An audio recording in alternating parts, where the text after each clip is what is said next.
Bismillahirrahmanirrahim and Assalamu alaikum students. Hope you all are fine and taking my lectures.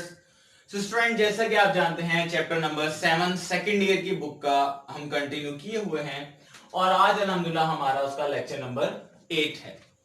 ठीक है, last lecture में students आपने reforming study किया और उसके बाद आगे जाके ऑर्गेनिक कंपाउंड की क्लासिफिकेशन देखी। तो आज क्लासिफिकेशन के बाद हम उसको फंक्शनल ग्रुप्स को स्टडी करने लगे। ठीक है, अब ये फंक्शनल ग्रुप क्या होते हैं स्टूडेंट, इसकी डेफिनेशन ही बहुत इंपॉर्टेंट है। बस डेफिनेशन का समझ आना बहुत जरूरी है ताकि आपको पता चल सके कि फंक्शनल ग्रुप क्या है। तो देखिए फंक्शनल ग्रुप अब क्या चीज है स्टूडेंट, इसमें चार बातें कर रहा है। क्या? एन एटम यानी कि एक एटम, या और ए ग्रुप ऑफ एटम्स या एटम्स का ग्रुप, मतलब कि उसमें एक से ज्यादा एटम्स हो सकते हैं। खाली एक एटम भी फंक्शनल ग्रुप हो सकता है और एक से ज्यादा group of atoms could also be a functional group, और अ डबल बॉन्ड और अ ट्रिपल बॉन्ड। ये चार चीजें स्टूडेंट, खाली एटम या group of atoms, double bond और ट्रिपल बॉन्ड, ये चार चीजें मिलके क्या करें, कहता है whose presence impart a specific properties to organic compound। कि कोई भी ऑर्गेनिक कंपाउंड है, अब पूरी बात जरा दोबारा सुने, एक एटम या एक से ज्यादा एटम्स यानी कि ग्रुप ऑफ एटम्स, उसके अलावा डबल बॉन्ड या ट्रिपल बॉन्ड, ये चार चीजें, इन चारों में से अब कोई एक भी चीज किसी ऑर्गेनिक कंपाउंड के अंदर मौजूद हो और वो डेफिनेटली उसके साथ केमिकली अटैच्ड होगी, यानी कि वो उस कंपाउंड का केमिकली हिस्सा होगी, जिसकी वजह से वो उसके ऊपर कुछ प्रॉपर्टीज भी इंपार्ट कर रही होगी, तो इसको हम क्या कहते हैं, functional group. Like an atom और a group of atoms, double bond और triple bond, whose presence impart a specific properties, कि जिसकी प्रेजेंस होना उस कंपाउंड का, अगर वो ग्रुप या वो ग्रुप ऑफ एटम्स हिस्सा है ना, तो अब उसकी वजह से क्या होगा, उस ऑर्गेनिक कंपाउंड के ऊपर कुछ स्पेसिफिक प्रॉपर्टीज उसके ऊपर लागू हो जाएंगी, तो वो क्या कहलाता है, उसको फिर आप क्या कहते हैं स्टूडेंट्स, फंक्शनल ग्रुप। ठीक है, ये देखें आगे मैंने बात की हुई है, केमिकली फंक्शनल ग्रुप जो है part of molecule, functional group is the chemical part of that molecule, and each functional group defines an organic family, कि हर एक डिफरेंट फंक्शनल ग्रुप है, आज हमने स्टडी करने, हर डिफरेंट फंक्शनल ग्रुप क्या कर रहा है, एक ऑर्गेनिक केमिस्ट्री के अंदर ऑर्गेनिक कंपाउंड्स की एक नई फैमिली डिफाइन कर देता है। जैसे कि alkane is a family of organic compound, alkene another family, alkyne another family, alcohols another family, aldehyde another family, ketone another family, carboxylic group, ether, esters, amines, ये सब डिफरेंट फैमिलीज हैं, और ये जितने भी मैंने भी नेम्स लिए ये सब फंक्शनल ग्रुप्स के नेम्स लिए। तो देखिए फंक्शनल ग्रुप के बिहाफ पे ऑर्गेनिक कंपाउंड की एक फैमिली बन जाती है। वैसे बात करते हैं, देखिए round about 6 million, 6 millions mean 60 lakh round about, so 6 million organic compounds अब तक जनरेट हो चुके हैं। तो अब ये 60 लाख ऑर्गेनिक कंपाउंड्स को स्टडी करना पॉसिबल नहीं है, बहुत मुश्किल है, तो फिर फंक्शनल ग्रुप्स ने ये काम को आसान कर दिया। उन्होंने क्या किया है, फंक्शनल ग्रुप की वजह से ये जितने भी कंपाउंड्स हैं अब ये चंद फंक्शनल ग्रुप्स में बट गए हैं। आप उन फंक्शनल ग्रुप्स को स्टडी करें तो कंपाउंड्स को स्टडी करना बिल्कुल भी मुश्किल ना होगा। ठीक है, अब ये आगे मैंने कुछ सम इंपॉर्टेंट फंक्शनल ग्रुप्स के नाम से हेडिंग दी है जी, ये ग्रुप्स आपके सामने लिख दिए हैं, जो आने वाले हमने जितनी भी ऑर्गेनिक केमिस्ट्री पढ़नी है उसके अंदर ये सारे फंक्शनल ग्रुप्स यूज होंगे इंशाल्लाह। ठीक है, तो स्टूडेंट्स ये पढ़ने से पहले ये एक छोटी सी बात सीख लें, ये बुक में यूं नहीं बताता, आपको समझाने के लिए मैंने लिख दी है। आप देखें इसमें एक कॉमन चीज, ये मैंने आर लिखा हुआ है, आर लिखा है, आर आर आर, ये आर क्या चीज है इसके अंदर, ठीक है, ये समझना पहले जरूरी है। सो ये आर अल्काइल हैलाइड है, देखें सिंबल इसका है, ये अल्काइल हैलाइड का सिंबल है आर। अब ये होता क्या है, one hydrogen atom is removed from an alkane, alkane में से अगर हम एक हाइड्रोजन एटम को रिमूव कर लें तो स्टूडेंट क्या बन जाता है, हमारे पास अल्काइल बन जाता है। ठीक है, और इसकी एग्जांपल नीचे मैं आपको बताना चाहूंगा, देखें जैसे ये अल्केन से अल्काइल बना, ये ए एन ई सफिक्स के बजाय क्या लग गया, वाई एल, तो ये कब होगा? अल्केन का वेरी फर्स्ट मेंबर मैंने यहां पर लिख दिया स्टूडेंट्स, दैट इज मीथेन। अब देखें, मीथेन से मिथाइल बनाना है हमने, तो क्या करना है? 1 हाइड्रोजन एटम रिमूव, एक हाइड्रोजन एटम मीथेन में से रिमूव कर दें। देखिए स्टूडेंट्स क्या है, CH4 कार्बन के साथ 4 हाइड्रोजन एटम अटैच्ड हैं। अब मैं क्या कर दूं, एक हाइड्रोजन एटम रिमूव कर दूं, CH3, तो ये क्या बन गया? मिथाइल। यानी कि ANE का जो सफिक्स था देखें वो चेंज हो गया किसमें स्टूडेंट्स? YL में।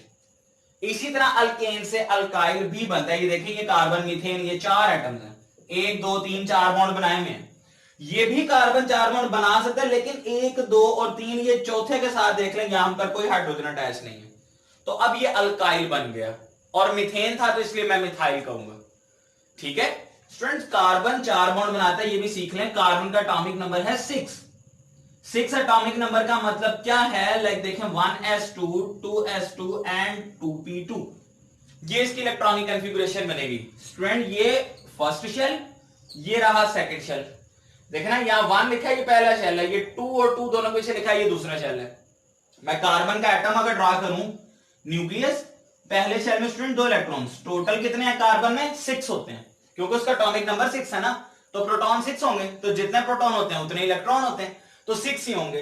पहले शेल में 2 आ गए, अब दूसरे में कितने आएंगे जी? 1 2 3 4, ये एटम पूरा बन गया। अब कार्बन जो है वो 4 बॉन्ड बना सकता है, 1 2 3 4, लेकिन उसने 4 हाइड्रोजन के साथ बॉन्ड बनाने नहीं है। यहां पर एक कम, 1 हाइड्रोजन लेस देन अल्केन। अगर इसने 4 के साथ बना लिया तो सैचुरेटेड कंपाउंड बन जाएगा, ये फिर अल्केन बन जाएगा। एक हाइड्रोजन का कम होना, एक कम hydrogen as compared to alkane, तो वहां से बन जाता है अल्काइल। और वो जो एक हाइड्रोजन कम होता है वो इसीलिए होता है कि यहां पर अब क्या अटैच हो सके? फंक्शनल ग्रुप अटैच हो सके। ठीक है, यानी कि ये अल्काइल या जहां पर भी R लिख दिया जाए, अब वो यही शो कर रहा है 1 less hydrogen than alkane. Number of carbon atom जितने मर्जी हो सकते हैं। ये देखेंगे, इसका जनरल फार्मूला लिखा है CnH2n+1।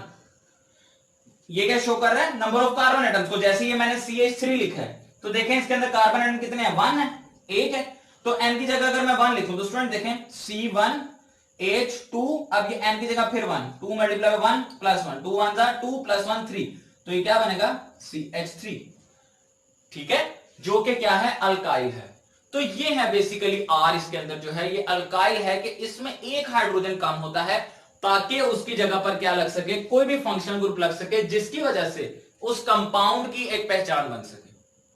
क्योंकि फंक्शनल ग्रुप ही है जिसने अपनी प्रॉपर्टीज उस ऑर्गेनिक कंपाउंड के ऊपर इंपार्ट करनी है, उसकी वजह से ऑर्गेनिक कंपाउंड की प्रॉपर्टीज बनेगी, और फिर उन प्रॉपर्टीज की वजह से उसकी एक अपनी पहचान बनती है। ठीक है, तो ये दोनों बातें, ये बेसिक्स हैं। एक तो आपको डेफिनेशन याद रहनी चाहिए, और दूसरी बात अल्काइल रेडिकल क्या होता है, R क्या चीज है इसके अंदर।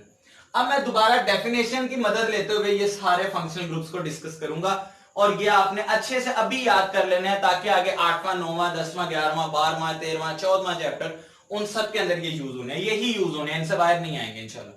तो आप ये वाले जरा अच्छे से सीख लीजिएगा। स्टूडेंट देखें, सबसे पहले तो अल्केन।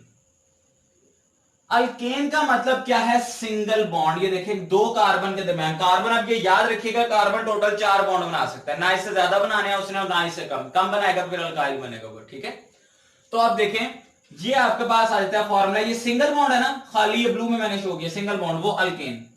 अगर स्टूडेंट्स क्या होता है? Double bond. ये देखें, अब इसके अंदर ये डबल बॉन्ड मौजूद है, तो वो क्या कहलाएगा? अल्कीन। सफिक्स ANE अगर है तो ये सैचुरेशन को शो कर रहा है, यानी कि सिंगल बॉन्ड को। अगर ENE आ गया तो अब ये डबल बॉन्ड है, और अगर स्टूडेंट YNE आ गया तो अब ये क्या है? फिर हमारे पास ट्रिपल बॉन्ड है। देखिए डेफिनेशन में उसने क्या कहा था? एन एटम और अ ग्रुप ऑफ एटम्स, या डबल बॉन्ड और ट्रिपल बॉन्ड। तो ये डबल बॉन्ड ये भी अपनी प्रॉपर्टी इंपार्ट कर रहा है, ट्रिपल बॉन्ड भी अपनी प्रॉपर्टी इंपार्ट कर रहा है, जिसकी वजह से ये फंक्शनल ग्रुप कहलाएंगे। ठीक है, उसके बाद देखें स्टूडेंट्स OH। अब ये हमारे पास ग्रुप ऑफ एटम्स आ गया। ठीक है, यहां पे अब इसको ग्रुप ऑफ एटम कहेंगे। ये 7 R अल्काइल का मतलब, यहां पर अगर मैं CH3 लिख दूं तो ये मिथाइल अल्कोहल बन जाएगी, मैथनॉल बन जाएगी। तो R का मतलब जितने मर्जी नंबर ऑफ कार्बन एटम्स यहां पर फिर हो सकते हैं। ठीक है, ये जरूरी नहीं कि एक ही हो। ठीक है, R शो कर रहा है कि जनरल टर्म को, जितने मर्जी नंबर ऑफ कार्बन एटम हो सकते हैं, लेकिन एक बात याद रखिएगा, उसमें हमेशा एक हाइड्रोजन फिर काम होगा, यानी कि हमेशा जो फाइनल कार्बन होगा जो आगे आपके फंक्शनल ग्रुप के साथ जुड़ा होगा उसको अल्फा कार्बन कहते हैं। जो फंक्शनल ग्रुप के साथ कार्बन अटैच होगा उसका हमेशा एक बॉन्ड काम होना है। क्यों? क्योंकि वो एक बॉन्ड फिर उसने फंक्शनल ग्रुप के साथ बनाना होता है, वही अल्काइल वाली बात। तो अल्कोहल की अब मैं बात करूंगा, इसका फंक्शनल ग्रुप OH होता है, ठीक है। तो ये इसकी वजह से इस पे इसका ऑर्गेनिक कंपाउंड पे अल्कोहल की प्रॉपर्टीज सारी रहेंगी। आगे स्टूडेंट एल्डिहाइड, तो देखे कार्बोनाइल ग्रुप के साथ H का अटैच होना। ये जो CO है ना, CO, इसको कार्बोनाइल ग्रुप कहते हैं, ठीक है। कार्बन का और ऑक्सीजन का जो ग्रुप होता है ये कार्बोनाइल कहलाता है। अगर इसके साथ खाली एक हाइड्रोजन अटैच है, लाइक ये अब ग्रुप ऑफ आपके पास एटम्स है, तो ये केस कहलाएगा, ये एल्डिहाइड कहलाएगा, ठीक है। स्टूडेंट्स आगे देखें कीटोन। कीटोन क्या होता है कि कार्बोनाइल के दोनों तरफ अगर अल्काइल ग्रुप्स अटैच हैं तो ये कीटोन होगा। ये बातें आपको याद करनी पड़ेंगी कि अगर खाली OH है R के साथ तो अल्कोहल है, अगर R के साथ CO एंड H है तो एल्डिहाइड है, और अगर दोनों तरफ अल्काइल ग्रुप है और बीच में कार्बोनाइल है तो स्टूडेंट ये कीटोन है, ठीक है। और अगर क्या हो अल्काइल के साथ कार्बोनाइल और OH, यानी कि टोटल ये यूं बन जाता है CO एंड OH, तो स्टूडेंट्स ये क्या कहलाएगा, ये कार्बोक्सिलिक ग्रुप कहलाता है, ठीक है। और इसी तरह अगर अल्काइल के साथ कार्बोनाइल, ऑक्सीजन और एक और अल्काइल अटैच हो, यानी कि ये इतना CO एंड OR, तो ये क्या कहलाता है स्टूडेंट्स, ये कहलाता है एस्टर, ठीक है। ये एस्टरिफिकेशन, ये रिएक्शन होता है, ये एस्टर बनता है, फ्रूटी स्मेल होती है इसकी। और उसके बाद आता है ईथर, तो स्टूडेंट दोनों तरफ अल्काइल ग्रुप और बीच में ऑक्सीजन, तो ये क्या कहलाता है, ईथर कहलाता है, ठीक है। पहले इतने ये दोबारा देख लें, single bond alkane, double bond alkyne, triple bond alkyne, और उसके बाद अब OH जो है वो अल्कोहलिक होता है, COH जो है ये एल्डिहाइडिक ग्रुप होता है, और कार्बोनाइल CO आगे भी अल्काइल ग्रुप पीछे भी अल्काइल ग्रुप कार्बन के, तो ये कीटोन होगा। इसी तरह अगर CO और OH अटैच है R के साथ तो ये स्टूडेंट्स कार्बोक्सिलिक होगा, और एस्टर CO और आगे OR, ठीक है। और फाइनली R बीच में ऑक्सीजन और आगे फिर R, तो ये क्या कहलाएगा, ईथर। ये याद रखिएगा कीटोन में और ईथर में डिफरेंस है, कीटोन में भी दोनों तरफ R है, ईथर में भी दोनों तरफ R है, लेकिन कीटोन में स्टूडेंट्स बीच में कार्बोनाइल ग्रुप होता है और ईथर में ऑक्सीजन का एटम मौजूद होता है, ठीक है। यहां से देखें an atom, okay, N atom और अ ग्रुप ऑफ एटम्स और अ डबल बॉन्ड और a triple bond and they will impart some specific properties on their respective compounds, तो इनको हम क्या कहते हैं, फंक्शनल ग्रुप्स कहते हैं, ठीक है। ये कुछ और भी हैं, अल्काइल हैलाइड स्टूडेंट, जैसा कि आप जानते हैं अल्काइल को R से शो करते हैं और हैलाइड्स हैलोजिन होते हैं इनको X से शो करते हैं, ये हम आगे पढ़ेंगे। तो ये RX इसका फॉर्मूला हो जाएगा स्टूडेंट। सियानो या इसको नाइट्राइल्स भी कहते हैं, नाइट्राइल्स, तो ये CN अल्काइल के साथ आप देखें CN अटैच है, तो ये क्या कहलाएंगे, नाइट्राइल्स। और नाइट्रो जो होता है स्टूडेंट्स ये NO2, देखें ये भी R के साथ अटैच है, नाइट्रो जो ग्रुप है ये क्या कहलाता है, ये भी मतलब कि R के साथ अटैच है, तो ये अल्काइल नाइट्रो, लाइक इस तरह ये कहलाएगा, ठीक है। ये कंपाउंड का नेम होता है, लाइक नाइट्रोमिथेन, इस तरह कंपाउंड हो गया, हम आगे इंशाल्लाह पढ़ेंगे, ठीक है। सो ये आपने देख लिया। और कार्बन में अगेन आपको बता रहा हूं, ये आपने याद रखना है, हर कार्बन 4 बॉन्ड बनाएगा, ना 4 से ज्यादा ना 4 से कम किसी भी कंपाउंड में, ठीक है। तो ये आपका आज का टॉपिक था, उम्मीद है समझ आ गई होगी। अगर इसमें कोई क्वेश्चन हो तो आप कमेंट सेक्शन में पूछ सकते हैं। Thank you so much.